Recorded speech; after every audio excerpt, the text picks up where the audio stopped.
Baik, pada tahap berikutnya kita akan mengekstraksi fitur setelah, praproses. Nah, di sini kita akan berkenalan terlebih dahulu dengan model yang pertama, yaitu back of words model. Nah, strategi rekayasa fitur tradisional ini berbasis, hitungan atau numerik ya. Untuk data tekstual, ini dikenal sebagai back of words. Jadi tas kata-kata, tas yang isinya itu kata-kata atau karung atau tempat yang isinya itu kata-kata ya. Nah, ini termasuk di dalamnya itu ada frekuensi term frekuensi inverse document frekuensi atau TF-IDF, kemudian ada n-gram, ada model topik dan sebagainya. Jadi, eee, istilah paling populernya modelnya adalah back of words ya. Jadi, eee, metode ini dicari yang efektif untuk mengekstraksi fitur dari teks, karena sifat yang melekat dari model itu hanya berisi kata-kata yang tidak terstruktur, maka kita akan kehilangan informasi tambahan seperti semantik, struktur, urutan, ya, dan konteks di sekitar kata-kata terdekat di setiap dokumen teks. Artinya kalau kita maksud di sini itu adalah kalau kita hanya menggunakan back of words itu, tidak tidak selamanya ya kita kan hanya menyusun tadi ya, kalau kalian menggunakan, vector space model kan dia hanya menyusun. Kita tidak tahu urutannya, apa sih yang kata inti di dalam kalimat tersebut, gitu ya. Maka model rekayasa fitur yang seperti ini, itu,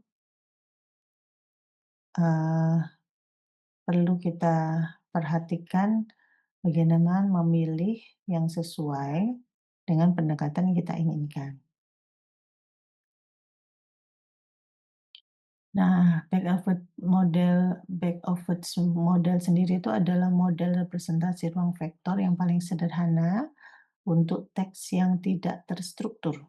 Untuk teks yang tidak terstruktur, di mana kita sudah berkenalan dengan model ruang vektor tadi, di mana dia hanya mewakili teks sebagai vektor numerik, ya. Sehingga setiap dimensi vektor itu berupa fitur atau atribut tertentu, yang kita bahas sebelumnya. Nah, di dalam model back-orbit ini mewakili dokumen teks sebagai vektor numerik di mana setiap dimensi itu adalah kata tertentu dari korpus dan nilainya itu berupa frekuensi dalam dokumen. Jadi frekuensi atau kejadian. Atau bahkan nilai bobot ya, bisa dalam bentuk nilai bobot. Nama modelnya di mana dikatakan back of word, kenapa? Karena setiap dokumen direpresentasikan secara harfiah sebagai kumpulan kata-katanya sendiri, mengabaikan urutan kata, ya, kemudian juga tata bahasa. Nah, ini cara mengekstraksi, back-oven model, kita menggunakan sklearn, library sklearn ya, vector extraction, tone vectorizer ya. Tone vectorizer, di mana di sini untuk mendapatkan back of word feature. Jadi kita pakai count vectorizer dengan men-set di sini minimumnya berapa, maksimumnya berapa. Kemudian kita lakukan fit transform dari norm corpus dari hasil vectorizer. Nah, ini bentuknya nanti seperti ini. 017, 03, ini bentuknya seperti ini. Ini menunjukkan feature position di dalam sparse matrix. Jadi bentuknya adalah berupa matrik sparse ya. Matrik sparse itu matrik yang jarang karena jumlah fiturnya akan meningkat secara fenomenal di setiap dokumen mengingat setiap kata yang berbeda menjadi fitur.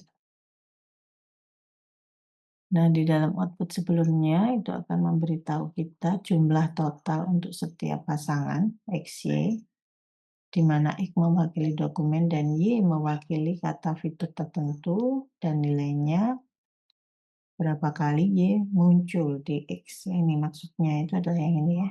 Saya kembali ke hasilnya ini. Ini berarti dokumen ke-0 itu kata yang pertama itu 17, dokumen di dalam dokumen ke-0 kata yang pertama itu ada 3, kata yang kedua ada 3, kata yang ketiga ada 2, dan seterusnya. Itu X, Y-nya ya, X, Y-nya. Ya, X mewakili dokumen, Y itu mewakili feature tertentu, misalkan berapa kali dia muncul di dalam X. Kemudian kita dapat memanfaatkan kode untuk merubah ya, matriks menjadi matriks yang lebih dense, yang lebih padat. Nah ini. Nah, ini merubah dari matrik ke array. Ini matriknya misalkan seperti ini ya. Dokumen 1, 00111. Ini artinya ada berapa term gitu ya. Kemudian 0011. Nah, ini yang kita sebut dengan sparse matrix ya. Karena kadang ada yang sebenarnya dalam satu dokumen itu mungkin hanya mengandung 3 kata yang kita butuhkan ya. Ini 1 ini menunjukkan kata-kata yang ada, yang muncul di dalam dokumen tersebut. Maka kita dapat merubah menjadi vektor numerik.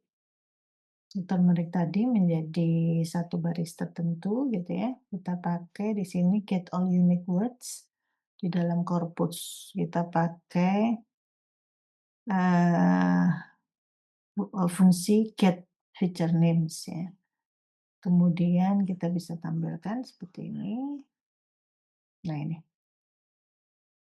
ini vektor feature dokumen berbasis model back of words. Jadi bentuknya nanti menjadi seperti ini. Dari tabel sebelumnya, kita dapat melihat lebih jelas ya, setiap kolom atau dimensi itu mewakili sebuah kata dari korpus, dan barisnya mewakili salah satu dari dokumen kita. Nilai dalam sel itu menunjukkan berapa kali kata tersebut muncul di dalam dokumen tersebut. Ya. Contohnya itu kalau kita lihat, nah ini dokumen pertama ini dia ada kata beautiful, blue, kemudian ada sky ya.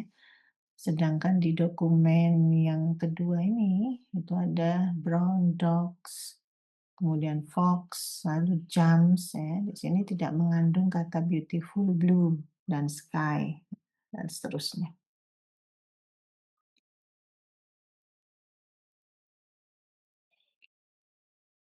Nah, oleh karena itu, jika kumpulan dokumen terdiri dari N kata unik di setiap dokumen, kita akan memiliki vektor berdimensi N untuk setiap dokumen.